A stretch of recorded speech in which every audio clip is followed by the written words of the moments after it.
Tonight, you're all taking a step to move forward in your health and ask better questions. And I really want to just congratulate you again on that. And I'm so honored to have you with me tonight.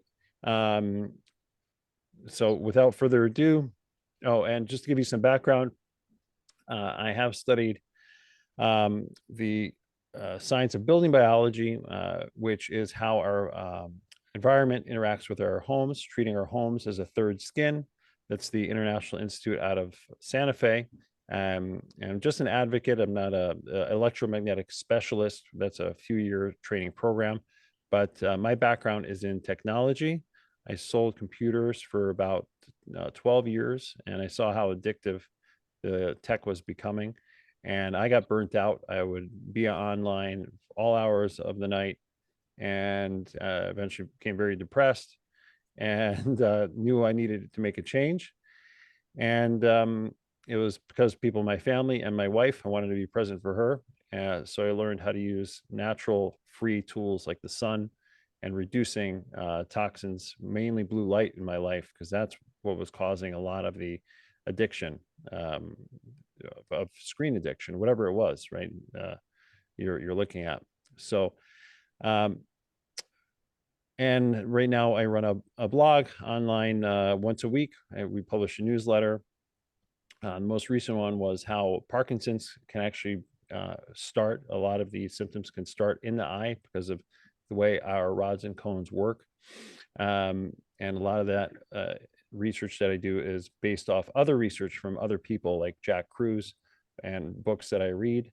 And we'll also be releasing a podcast tomorrow from a guy. His name is Mark Baker, and he has a lawsuit with the FDA against the LED lights because there's no safety standard in America or Canada for LED lights. And these are the kinds of lights you see from the street lights, from the cars. There's no safety regulations at all because there's safety regulations for lasers and things like this that burn your skin. But Mark has an incredible story, and we interviewed him. So anyway, just want to let you know on that front, I'm going to be releasing that. And the reason I wanted to talk about blue light tonight is because so many people, health advocates and other EMF researchers I'm connected to around the world, they get a lot of feedback and emails regarding cell towers, right? And how the radio frequency or Wi-Fi is affecting us. And everybody is right to, freak out about that. But what we forget about is the light that's in our homes, the LED lights above us or in our screens. And light itself is an electromagnetic force. So that's why I'm passionate about the message. And I want to help you use light itself, mainly sunlight, to help counter that EMF, that blue light that we're forgetting about. So without further ado, I'm going to just share my screen. And don't judge me on all the stuff I have on my desktop. I have so many files I need to clean up. So let's see here. Okay.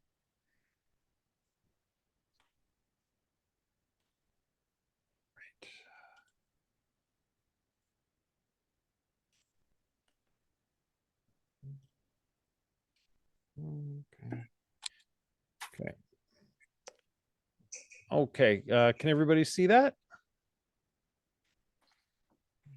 Okay. All right. We can see that. Let me see. Hi, Tom. How are you? Good.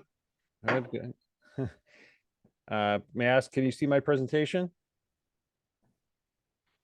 Yeah, just a second. Okay. Okay.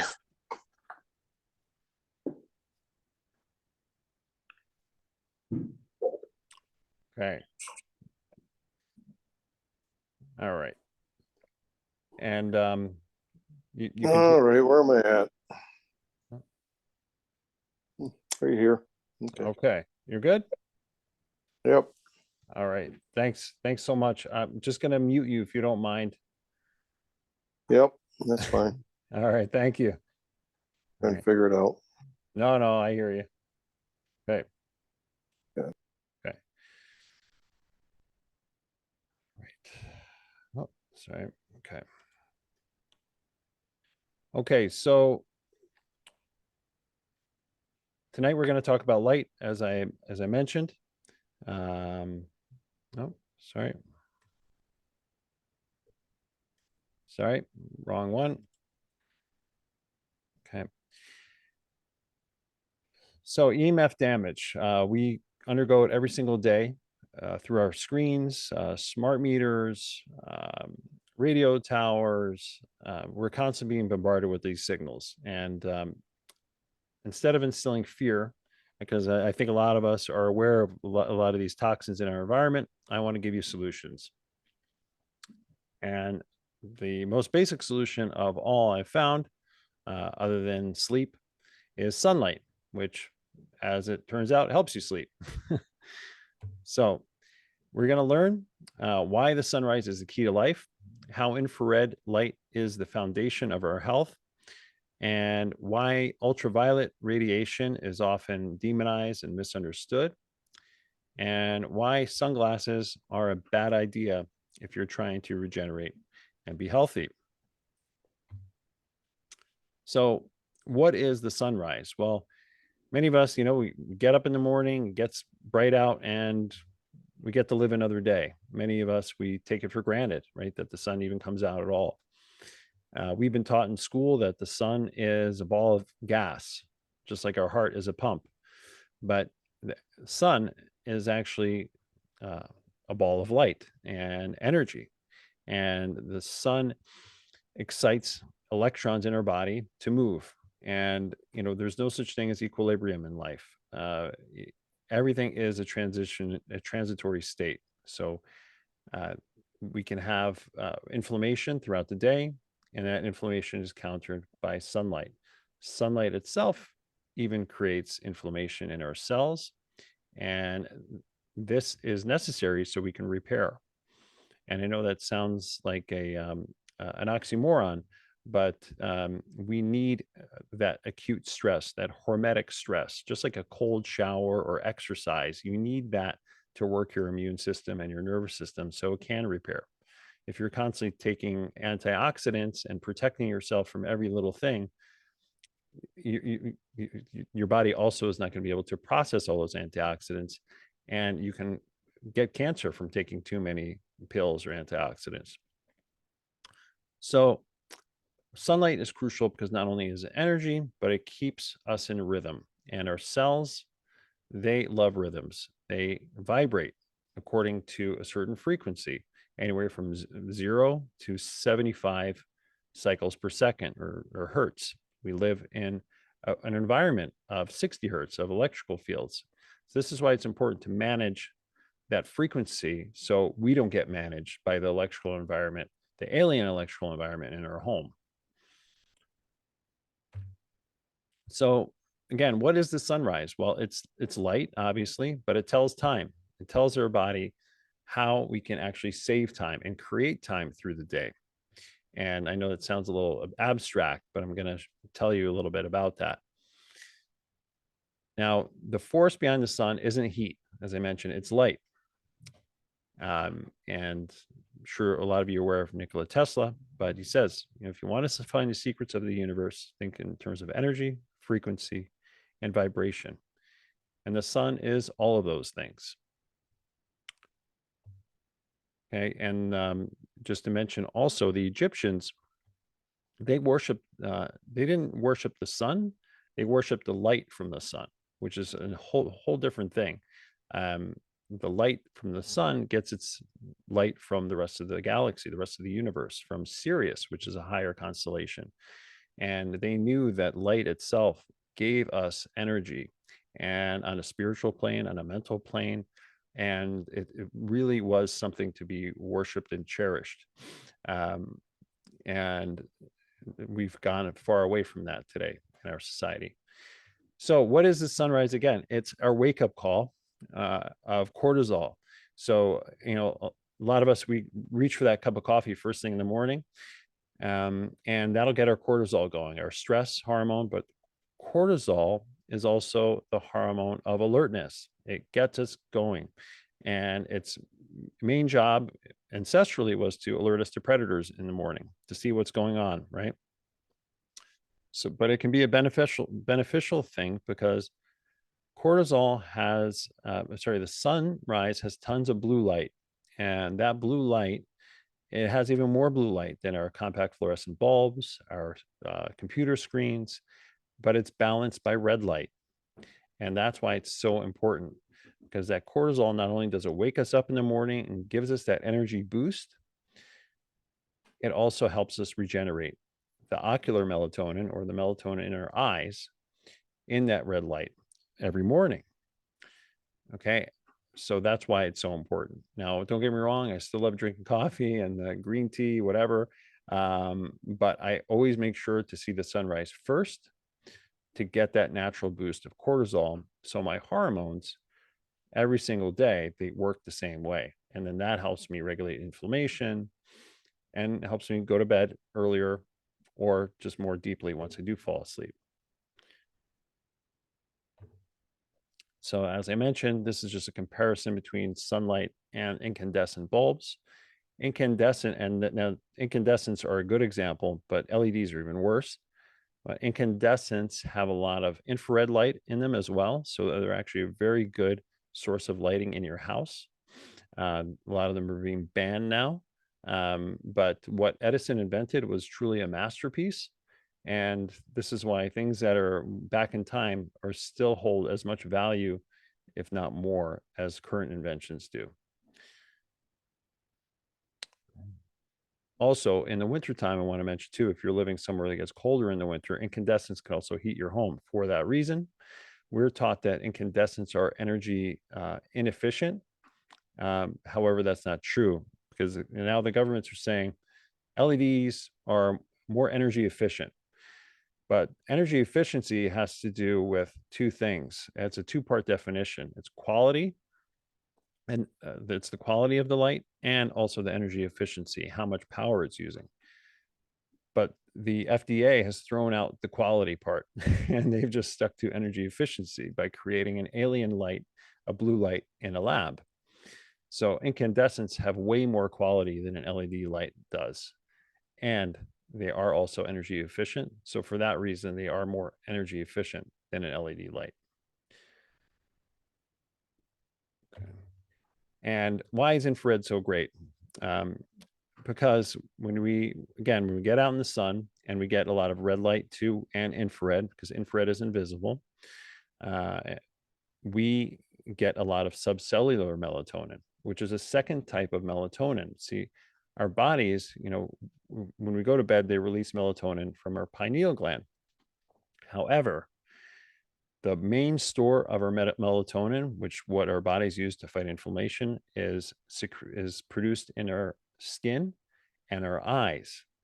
Our eyes have the most densely packed with mitochondria, and those are the engines of our cells, and they need to regenerate. Okay, this is why we're drawn to campfires, because that retina loves to regenerate in front of infrared light. So when we get outside in the sun, we get a type of infrared called near infrared, and that comprises about 42% of the solar spectrum all throughout the year, even in the wintertime. So that's why it's so important to get out. Even on a cloudy day, think of the gloomiest, darkest day, the outside still is 10 times brighter than the average indoor office. And that statistic I got from a book I just finished reading called Chasing the Sun. And the author talks about the UK office workers and how so many of them are getting sick. So remember, even if it's dark outside, it's important to get out, especially in the morning, because this is when, again, we get that natural cortisol boost and we start the process of producing subcellular melatonin in our skin and our eyes.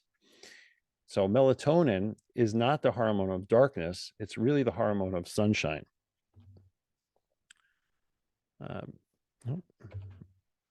Because it's absorbed with ultraviolet radiation. See, all of these amino acids, they're made in our skin and our gut. And when we have tryptophan, That amino acid then converts to melatonin, but tryptophan is absorbed uh, when we have UV light. And so we need the UV light to make melatonin. Okay, so I know I'm talking about infrared, so you're asking, well, what does UV have to do with it? Because UV comes later in the day. And I'm going to get into that. But basically, when we get up, our suprachiasmatic nucleus, which dictates all of our rhythms, is activated by the morning sunlight. Okay, and that activates our circadian, or means around a day rhythm, which then regulates our immune system, our cognitive function, our nervous system, everything. However, that can be disrupted when we expose ourselves to blue light at night, which again, from our screens, is not paired with red light. That's why it's so destructive. So many of us ancestrally, so if you see the top there, the visible VIS, that's visible light, plus IR is infrared. That is how Mother Nature and God has developed the sky for us to see. But on the bottom, that blue laser, that's what many of us now see when we first wake up. So again, so many of us are worried about maybe the smart meter or a cell tower going up. But if we're getting up first thing in the morning and just zapping our eyes with the cell phone and the blue light, that's doing way more damage than anything else because it's closest to us. So when we get up in the morning, when we have that infrared light, that then allows us to absorb more UV throughout the day. So that if we don't get out in the morning, that UV is going to be just like that blue light laser because it doesn't have that red light paired to it. Because the infrared helps us build our skin. It's the foundation, it's the roots of our tree, if you will. Whereas UV, they are the leaves of our tree. They create order with hormones, like I just said, like melatonin and things like this. But the infrared is what is the basis that we need first. So just to really briefly, so how does light affect sleep? Well, blue light switches the hormones cortisol, which is switches all hormone production to cortisol. So you think about young children right now, or somebody who may have Parkinson's. They're in a they are putting themselves in a chronic stress state, and children especially, if they the blue light is switching from growth hormone because it basically robs from what's called pregnenolone, which is a prohormone, and prohormones make other hormones. So blue light basically takes all the hormonal production from the cholesterol in our brains and switches it to cortisol. Now, if we don't have enough cholesterol in our brain, that's also a problem because now we're not once we use up all that cortisol, we're going to be tapped out and we're really going to be hurting. We're going to have all kinds of motor dysfunctions, maybe mood disorder. It's going to depend on the person. Blue light also spikes dopamine. And after a while, it will also be depleted. So that's why it's so important to avoid, especially for young children, because it creates addiction pathways. And children under 10 years of age, they absorb 60% more blue light into their retina. Okay, so it goes very, very deep. And again, there's no red light. When they're looking at those screens, nothing's being paired to that. And even the red light filters that they have on these phones, they create more flicker, which can be very, very damaging to the nervous system. So I know there's a lot of bad news around this, but it's important to understand. Okay, so infrared, again, to give you another synopsis, and a lot of this I credit Alexander Wunsch, who is a German photobiologist. He studies how light affects our organism. And this is from his presentation, but he shows how IRA, or infrared A light, penetrates the deepest into our skin layer, okay? The UVB and UVA, they create order, again, for the top layer, the epidermis of our skin. But if we don't have infrared building the vasculature, supporting the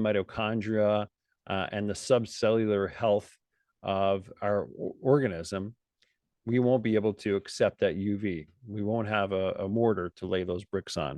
If that makes any sense. So I say, first do no harm with the red light, and then you want to actually do some harm. You want to actually stress your skin a little bit if you get out to get a little bit of UV light. And this is a slide from Alexander Wunsch again. And he showed how the control group, which didn't have infrared light, okay, or red LEDs they're using, actually, they burned a lot faster, okay? Whereas the people who are using the red, it says LED, that's the red LED, they were much more tolerant to skin burns. Okay. So this is another way of showing you what infrared is. A near infrared, again, comprises most of the solar spectrum, around 750 to 1500. And then you have mid infrared, far infrared, and they all do different things. Far infrared is great for skin health, some muscle issues. What's different about near infrared is it penetrates the deepest. So it can really do a lot of cellular cleanup, detox, and things like this.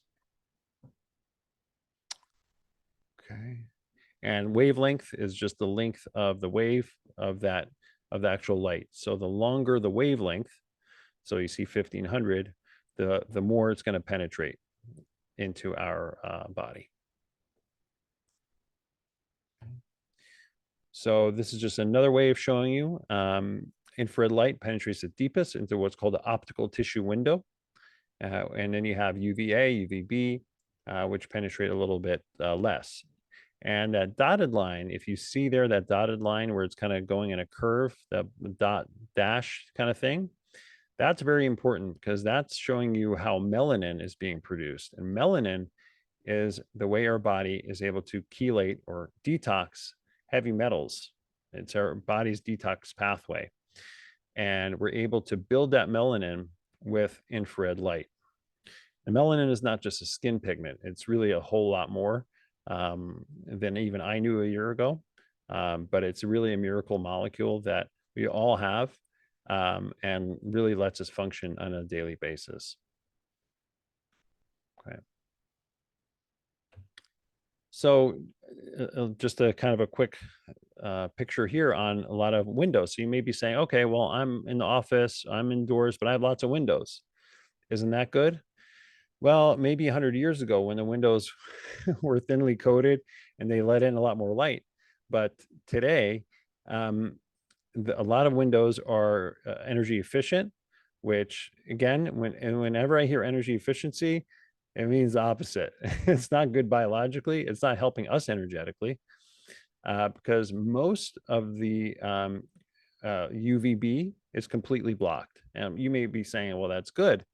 But again, the UV, along with infrared, is able to build melanin in our skin, and it's able to help us create melatonin. So when you block that, you're blocking a lot of antioxidants you can be receiving from the sun. Also, glass blocks about 30 to 60% of infrared, which, as I just mentioned, is not good. And blue light, there's no effect, but that doesn't really matter because there's so much blue light in our homes that we're saturated, we're blue light toxic. So if you do have windows, I always say crack them a little bit because light is plasma, it's particles, so it'll still get in. And, on sunglasses, so this is why sunglasses may not be a good idea also. So the window of your house is one thing. Well, what about the window to your soul? Your sunglasses, if you're wearing them constantly, not only will you be more depressed because you're not getting the energy from the sun you need, you're not getting the UV, and that UV is helping you to detox. Because when you get that ultraviolet radiation, it creates what's called melanocyte stimulating hormone, which brings us back to melanin. And melanin fights cancer. It uses the heat and the energy of the sun to fight cancer in our bodies. So if you ever have a melanosome or a melanoma, like a brown spot sticking up on your skin, that's your body starving for UV light. It's saying, I need light. Now, am I telling you to go irradiate yourself with tons of sunlight right now if you have that? No, definitely seek, you talk to your dermatologist, but don't be scared, because best way to address that is to get out again in the morning sun with infrared and build your skin layer the right way. Okay. And radio frequency now, it creates an added layer of electrosmog, invisible things we can't see. So when we need our eyes to be able to regenerate, and it's tough enough on us already. So and there's also a lot of other things with the eyes that we when you put sunglasses on, they block signaling to the habenular nucleus, and which basically dictates our mood and motor function. And I've written blog articles on this. If you're part of the Substack, you can definitely check that out. So another strategy I love about using light is I eat my sunscreen, and I don't eat the chemical sunscreen. I don't put that on at all, but I eat shellfish, and that's really that's kind of the foundation of my food pyramid. Isn't grains. Don't get me wrong. I love bread, but shellfish. So, and why do I like anything like that, like shrimp? Because they have astaxanthin, and that carotenoid, it actually penetrates our blood retinal barrier, and it incorporates into the cell membranes where sunlight interacts. So why is that important? Well, because if it incorporates into cell membranes where sunlight interacts, it's going to be doing the same thing where all light interacts. Okay, blue light, any kind of photoexcitation from our cell phones, it's going to help us when we're eating anything that has a carotenoid. And I'm not saying just eating a carrot, because a lot of us are poor converters of carotenoids. So eating something that has astaxanthin, however, is more absorbable. Now, blue light, it destroys vitamin A or retinol in the eye, and astaxanthin is provitamin A. Okay, so that's why we need it. Okay, I hope that makes sense. And carotenoid protection, so when you eat that kind of thing, it's called carotenoid protection, and it extinguishes any kind of excitation, photoexcitation that we're getting from invisible radio frequency or blue light. Okay, and remember, 99.97% of light is invisible. So that's why it's important to get out. And even if you can crack your window a bit, definitely do that. It's going to help you, especially in the morning. And if you can't see the sunrise, make it simple. Still get outside, look up at the sky. Whatever you can do is better than nothing. Okay, now just a little marketing just to show you. This is that sauna space I was talking about before, the company. I am an affiliate, so if you want to use the code POWER, you get 5% off. And everything's made in USA. And also want to mention too that we just released our first semester of EMF 101, which is a 6-week course with over 31 lessons. We just finished our first semester, and now we're on to our second one. It's going to be released June 20th. And we help people go through the entire home and basically inspect where these EMFs can be lurking. Anything from the wiring in the floor to things like your overhead lighting, things you may not have considered. And you also get a 1-hour call, private call with that. Okay. And yeah, so if you have any questions, you can always email me or ask me right now in the Q&A. And also, yeah, if you want to subscribe to the blog, be happy to have you. We do a weekly newsletter and a podcast every single Friday. I will stop sharing right now. Okay. So I hope I didn't talk too fast. I know there's a lot of information. And again, I will have everything recorded for you. And, so yeah, if anybody has any questions, please go ahead. I'm all ears. Okay, Vlad, I will unmute you. Oh, you gotta, okay. Yeah, I did. Yeah. I have one question. Like, I've always been fascinated with light and anything that's related to light, and so I found whatever you said very interesting, and a lot of it was new too. I was wondering about the sunglasses. Like, I wear them sometimes when there is an intense daylight sunlight, and primarily I don't like wearing them. But I was told that they help protect against cataracts formation in the eyes. And as I'm a little bit older, I was wondering, like, if that's a fantasy, or is there any truth to that, or what do you think of that? Yeah. Yeah. So thanks for asking and sharing that. Yeah, there's definitely truth to that, because cataracts are a protein that will build up on the eye. So if you do already have cataracts, it's if you're just exposing them to UV, it's going to stress the eye. But so I would say, if anything, you could try sun gazing, or even getting out, for the sunrise or earlier in the morning, and kind of slowly adapt. Like, that's how I started about 4 years ago, or no, what was it? No, I don't even know. 6 years ago, I started looking at the sunrise, just um, adjusting slowly, 5 minutes, 10 minutes. And now I can look at the midday sun for hours. You know what I mean? Like, not that I just stand there and look at it for hours, but yeah. So I would say, proceed with caution, right? Because your eyes are sensitive. And but that's why, again, I love the morning sun, because you may want to test it out and see, hey, if you get out, say 7 o'clock in the morning, look around, if you get a nice clear day with that sunrise, because at the sunrise, the wavelengths of the light are a lot longer. So they're a lot gentler, and they'll penetrate deeper. So infrared light and red light is a lot more gentle, but it'll help regenerate. And actually, it may even help clear up those cataracts. I'm not a ophthalmologist, so I can't tell you exactly. But it is a question that a lot of people are asking me. So I'm going to research that a little bit more.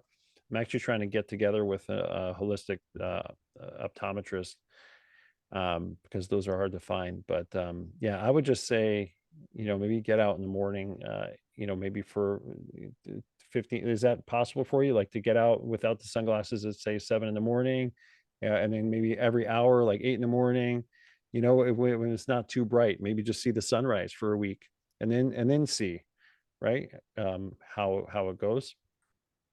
Yeah, I prefer evening walks, Oh, like watching the sundown. okay. Would that be the same effect as watching the sunrise?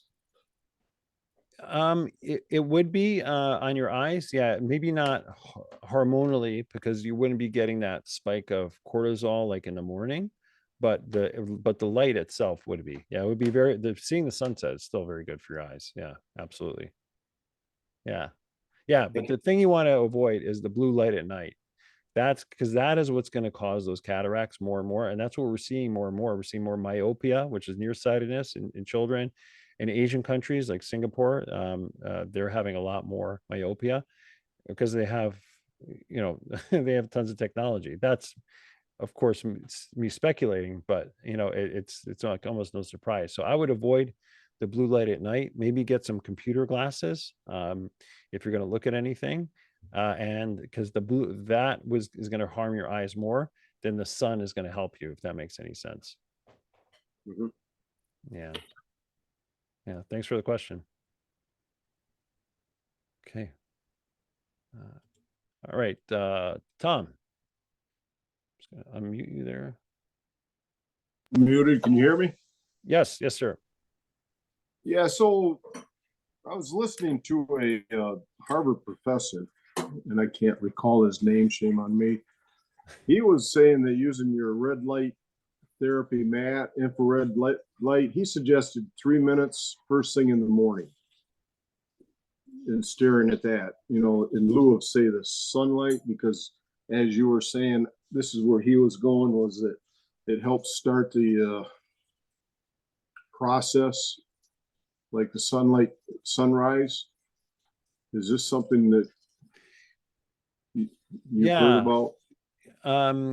So yeah, definitely. If you remember that guy's name, send him over to me. But so if it's red light, I don't mind. I don't like it when it's, you know, people start introducing white light, green light, all these other lights first thing in the morning, because nothing will ever come close to the sun. So, Right. you know, Right. all those frequencies.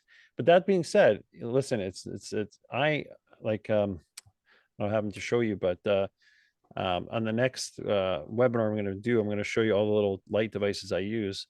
But like I just have a regular red LED camping headlight, you know, because I get up first thing in the morning. I get up and I shut off. I put on my circuit breaker because I shut off my power every night, so I can, you know, Right. sleep in zero electrical background. So I have that thing just so I don't trip. So, but it's only red. It's only red light. Right. And then that's okay, because again, you also have to ask yourself, how does it make you feel, right? You really have to try it out. But that doesn't bother me. It's just, you know, like Deborah was saying too, you know, if you're introducing electrical fields or devices, then that's something that, you know, it winds up somehow lurking into our lives. And like, you know what I mean? I don't know, like my camping headlight has the just battery powered. That's what I love about it. Mm-hmm. But to answer your question directly, I think it would be okay. But if it's Right. if it's infrared, I love it. But if it's red LED, I'm not as keen on that, because it's only one wavelength, whereas infrared is more of a spectrum, right? So you're getting more of a it's mimicking the sun more, because any kind of specific wavelength, like your body, right? If you think about it, we were never used to having just that one wavelength shot at us. And that can also jolt us too, because even though the blue light jolts us, the red light can do the same thing, because it's giving our mitochondria so much energy that when it gets in there, it's like, whoa, you know, what's going on, right? So that's just something to consider. So if it's infrared, you could be okay. So I would say anything that's near infrared or infrared, and then also if it's grounded the right way, power wise. I guess, you know, you buy these on Amazon. There's the LED red light therapy mats, so they get infrared and the red light. Mm, So that's kind of where he was going at, sticking with the the light wave of the red light there, red lights. right. Is it a grounding mat too? Well, it plugs into the outlet, so it's grounded. Yes. Yeah, see, I would be careful with that too, because a lot of people that I've talked to, they will actually become they've become electrosensitive, or basically EMF poisoned slowly, because what happens is a lot of the outlets in North America, they're not grounded the right way, because the return cable, it just gets put through the ground path. There's no actual return cable going back to the substation. So if that makes any, basically what happens is there's a lot of dirty electricity. This is a whole another topic, but I was going to say that's another whole subject there. yeah, but basically it's something, if you're part of my blog, I can send you, if you send me an email, I can send you an article on that. But basically, yeah, what happens is there's low voltage current that's running, and that can basically create a lot of cellular stress, open up Mm-hmm. potassium ion channels, calcium channels, even create heart conditions. There's a lot of things with these grounding mats that are really not safe. They're really not safe. Yeah. Yeah. Anyway. So I guess first thing to do would probably get the meter and make sure we got good clean energy. Yeah, exactly. Yeah. Yeah. There's a lot. Kind of got you off subject there. Yeah, that's okay. No, hey, no, it's good. I'm happy you asked. Yeah, thank you. Okay. All right. All right. Thanks, Tom. Thank you. Yeah, thank you. Okay. Oh, 1 second. Sandra has her hand up. Okay. Hi, Sandra. Hi. So I have a question, and I apologize if I missed this. The blue light blockers you can get in glasses, eyewear, like prescription. Is it really effective? You know, you just need to make sure that all of the blue. So it depends. What are you using it for? Are you using it for during the day, or are you using it at night, like to wind down, like before you're watching like the TV or something like that? Or you more for the computer? Well, for me, it's computer because my jobs are all computer. So for that, I guess, and for just in general, are they effective? Yeah. So yeah, again, it just depends. They are effective. It just depends on what you're using it for. So this is what I mean. So right now I'm wearing just regular computer glasses. So they block 50% of the blue spectrum. So I'm doing that because if I had 100% blue blockers, which I do have, they block 100% of the blue light. So why is that important? Well, because if I'm driving with those 100% blue blocking glasses, I've done that before on road trips where I have those red glasses that block 100%. I get tired because my melatonin now, my body thinks I'm going to bed. So, 2 hours into a road trip, I'm like, why am I like falling asleep? It's starting your melatonin production or secretion, I should say, in your brain. So that's a bad idea for driving. But if you're on the computer late at night, like sometimes I'm writing articles until like 10 o'clock at night, which I don't like doing. Yeah. I will have those blue blocking glasses on so I can get a half decent night's sleep. But during the day, whenever I'm in front of a screen, even if I'm driving, actually, I have these because the LED lights from the cars are so insane. They're they're crazy. Like I have no words for them, but I always have these glasses on, so at least gives you some protection without falling asleep. So I actually have two pairs. Yeah, if that makes any sense. But if you do go to your optometrist and you ask that prescription, ask them how much, if they can give you a spec for how much of a percentage that blue light is blocked, right? Because if it's 100%, that may be good for you late at night, or but if it's 50, that may be better during the day. Okay. Thank Yeah. you. Yeah, for sure. No, good question. Thank you. All right. Let's see. Deborah, did you have a question? Oh, okay. Oh, you're muted. Oh, Okay, yeah. okay. You mentioned, did you say you closed down your, I don't know, grid in your house or whatever you said in the nighttime? Yeah, I shut my circuit panel off, the circuit breaker, just because any electromagnetic field will pair onto any live wire. Anytime you have electrical current running through your house, other, smart meter or some kids Bluetooth stereo, or all satellites, they will pair onto that wiring. So I try to create as close to zero as possible when I go to bed. So I just shut everything off. The fridge stays on, but everything else, yeah, the furnace stays on, but yeah, everything else goes. What about your air conditioning in the summer? Good question. Well, that's why I like sleeping in the basement. Okay. Yeah, but no, you know what? You can, it's ventilation in homes. That's a challenging one, depending on where you are. I don't do fans because fans actually create a alien magnetic field because the way they oscillate.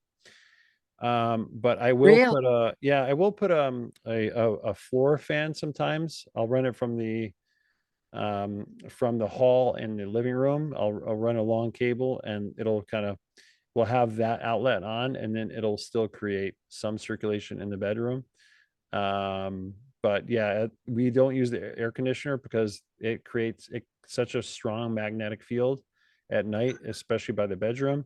And your body repairs by magnetic field lines, right? It's all vibration, and it's very low vibration at night. So anything, even on a low level, yeah, I cut it out.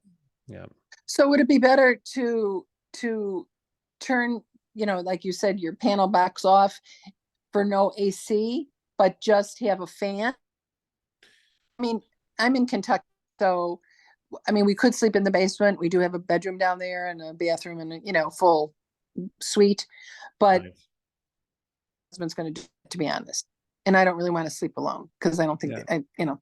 Yeah, I hear you. I hear you. So would it be better to have the fan on and It- AC on, Yeah, or if the it, AC and I would say, well, is the fan, is it plugged into the power of your bedroom, or is it like a separate, like Yeah. you're saying, like a standalone? yeah, we just had a house built like 5 years ago, so everything is new. So the, So I just, yeah, so just you- like when you turn a light off, well, we turn the fan on or the fan off. okay, and the fan, okay, so the fan is wired in your bedroom. It's actually, it's, And connect to the, you know, wall where you turn lights on and off. okay, yeah. And where's your air conditioner? I mean, we have central air, so I mean, Okay, yeah, the floor.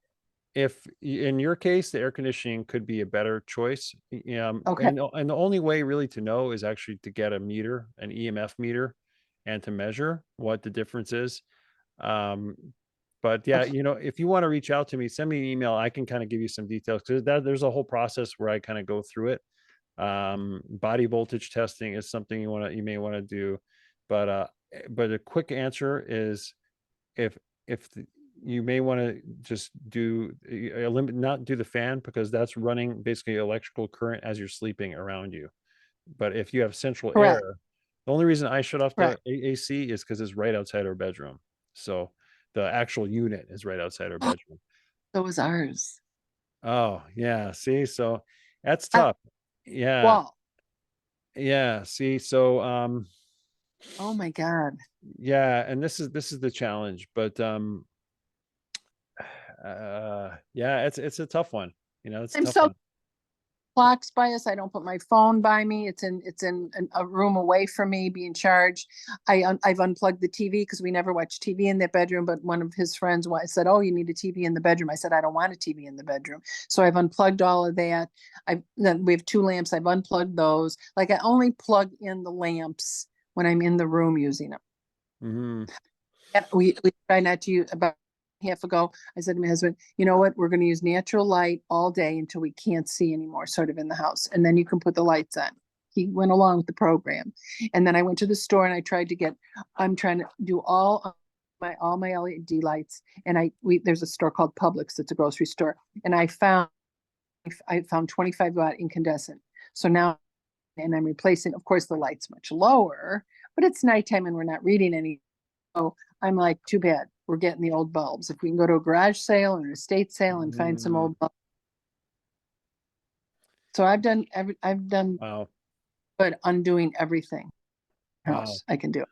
Wow. And Yeah, or, you know, I use the stove to cook things as opposed to warming anything or cooking anything in the microwave. mhm. Let me get back to you on this, because this is the same kind of issue. Well, I'll tell you what I do. Like I said, I just run a standalone fan into the bedroom from another outlet. Uh-huh. It's kind of like a ghetto thing, right? Because it's kind of like not Yep. the perfect thing. But I let me I am interested now to see if there is another solution. But that's a tough one, because I would almost, yeah, without measuring, it's hard to know. I mean, because the thing is, the AC, it creates a very powerful magnetic field because it probably has a transformer or a motor in there. Whereas the fan may not be as bad, but you know, you really have to see how you feel. Like you may want to test it out, have the AC one night, have the fan another night, and see if you feel any different. Okay. But that being said, these things do have subtle effects. So I would just test it out and see how you feel.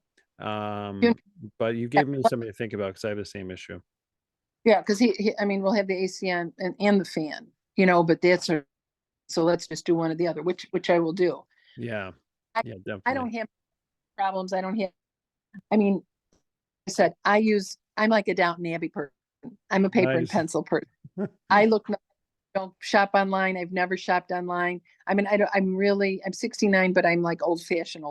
I'm like 99, you know? So, I mean, yeah. No, it's good. It's little steps, and that's what it's all about, right? So I would, yeah, maybe, like if it was me, if I was in your situation and I had no other option, um well, first I would measure and with a meter. But if you can't do that, maybe try it with the fan. Okay. And what do because- I have no idea what, or is this, it's a long involved answer, EMF meter. Yeah, there's all kinds. It depends on your budget, but you probably want one that's just like an all-around meter. But are you asking like sorry, what was your question about it? Do I hold it up to the fan? Do I hold it up to the AC unit? Yeah, there's a way of doing it. You basically well, it depends. That's what I mean. Just reach out to me and I can kind of maybe guide you through it, because that's more involved. Yeah. Yeah, it's going to depend on yeah, Un- you got to do a little bit of investigative work. Yeah. Sure. Okay. Yeah. But no, Yeah. no, great questions. Okay. Yeah, if you Good. have my email here, I'll put my email in the chat. Could you give it to me? Yeah, it's info@thepowercouple.ca.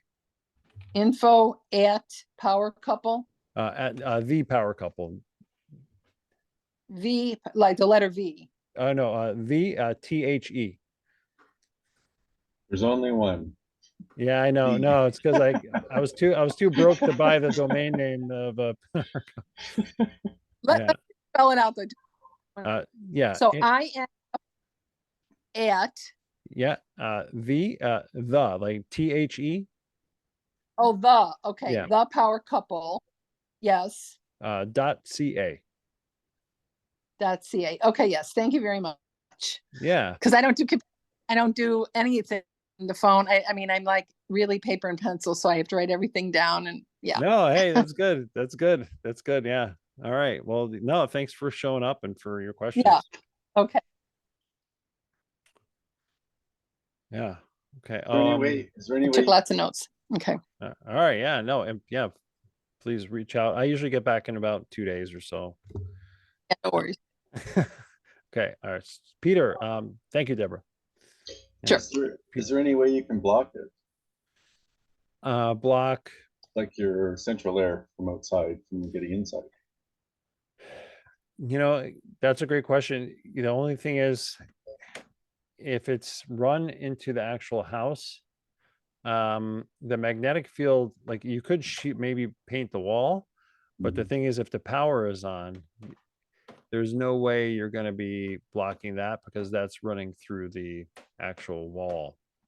You know what I mean? So like the only way really to block an electrical field like that is to have the wiring in a metal sheath, like the MX cable that commercial buildings use, and that blocks that would be the solution really. But you need to rip up your sheetrock and then rewire. That would be a lot of money to do that, and you may still get the magnetic field from the motor.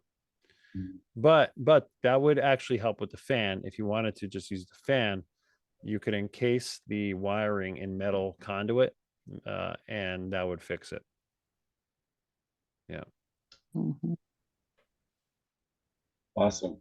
Okay. Yeah. Good question, Peter. Great presentation, Roman. Thank Yeah. you. Thank you.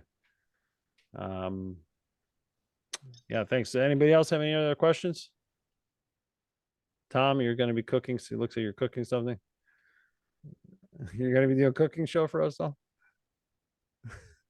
Oh, you're muted. Sorry. Oh, I can't hear you. Sorry. There we go. Hey, just real quick, is that Janet that was trying to find incandescent bulbs? I think Janet. Just a second. Yep. No, here. Deborah. I found them at our store. You can find the incandescent bulbs on Amazon, because I'm in the Oh, really? process of, Yeah, I'm in the process of replacing all my kitchen B60, B30 bulbs that are LED. Oh, nice. I just wanted to just let her know that they are on Amazon. You just gotta be Great. looking at all the details on them. Thanks, Tom. Okay, Okay. great. Thank you.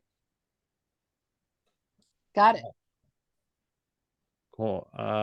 Oh yeah, and also to let you know, yeah, thanks for that, Tom. Yeah, just want to let you know on that. I love that you're replacing all that stuff because Mhm. yeah, there's a guy I think I mentioned in the beginning of the webinar, but tomorrow I'm releasing a podcast with Mark Baker, who talks about LEDs and his fight with the government on all that legislation and Mhm. some positive legislation, some settlements that have came through in the United Kingdom with LED lights actually being reduced to amber now on some streets. So there's some movement on that front. But anyway, we're going to be releasing a podcast with him tomorrow. Okay, Laura, thank you so much for your patience. I was going to unmute you there.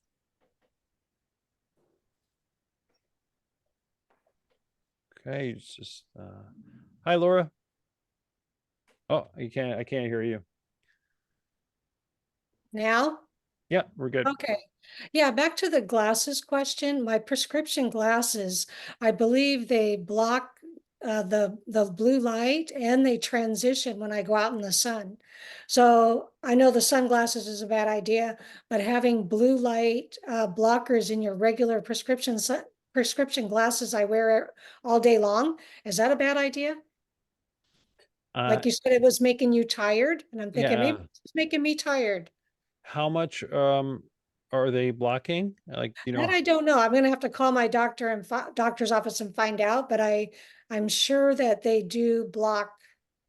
They block some of it, if not all. I don't know. um I you know what? I would say it's probably a good thing because we have so much blue light in our environment from all Oh, these from cars also that okay. if you're wearing them all the time, it's probably like, do you feel tired? I do. I feel Uh, tired, but I have a chronic illness. But yeah, I was just wondering because I've had them for about a year. And yeah, so they block, but anyway, I don't wear them only when I need them, like when I'm reading or I'm on the computer. hmm, But since they're transition and I've found out about the sunglasses are not a good idea, I'm trying not to wear them yeah. So outside. okay, so you're saying, sorry, so they go on top of your sunglasses. No, they're just my regular prescription sunglasses, but the prescription has blue light blocker and transitions into a sunglass. Oh, I see. I Yeah, see. I see. yeah. Um, yeah, I don't like yeah, because if you're outside, see what happens is a lot of times when because when you see the sun, is it like you're very sensitive to the sunlight? Yeah. Yeah, I feel yeah. like I am because I've wore sunglasses so much every time I go outside because I thought they were protective. Yeah. No, I hear you. Listen, I was the same way. Um, and I even one day just stopped wearing them. It took me about a week or two to get used to it, especially the glare when I was driving. But then Yeah. I adjusted. Seeing the sunrise for a couple weeks after I was able to see the sunrise for a couple weeks, that then finally Oh, yeah, that helped me because again, that AM light, okay. the infrared really regenerates the melatonin in your eye, which is what you need. Okay. So I don't want to tell you to get rid of them because if you're very sensitive, um, right now, keep them. Uh-huh. But the filters, you got to think of it in nature, right? So like for a couple 100,000 years, our ancestors, they never had any sunglasses, right? Right.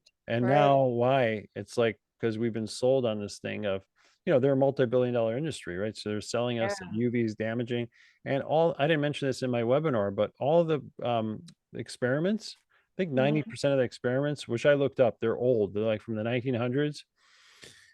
They were done using UV, basically just UV. filtered through a quartz crystal, and there was no red light present, right? And now the experiments they do, they're all done in labs under the presence of UV or blue light. There's no red light in the lab, right? Okay, So right. so they're shining a laser, a UV laser on a rat's eye and saying, oh, see, it's causing a tumor on the eye Mhm. or inflammation on the eye. UV is bad. Well, yeah, of course it's going to be bad. You're pointing a laser beam at an eye, but Yeah, in real life, never happens when you're outside. So right. in your situation, my formula would be avoid the blue light at night. If you need to watch something or be in front of a screen, get red light glasses, like Okay, 100% blue blocking glasses. yeah, If you want to email me, I can send you a link. okay, But and then so yeah, those two things: remove blue light at night and in the morning at whatever means possible. Don't no blue light, and then see the sunrise. Get out. okay, Yeah, do those two things for a week, and then tell me how you feel. okay. And you look directly at the sun, so that's not harmful either, looking directly at the sun. Not at the sunrise. Yeah, it's not. Okay.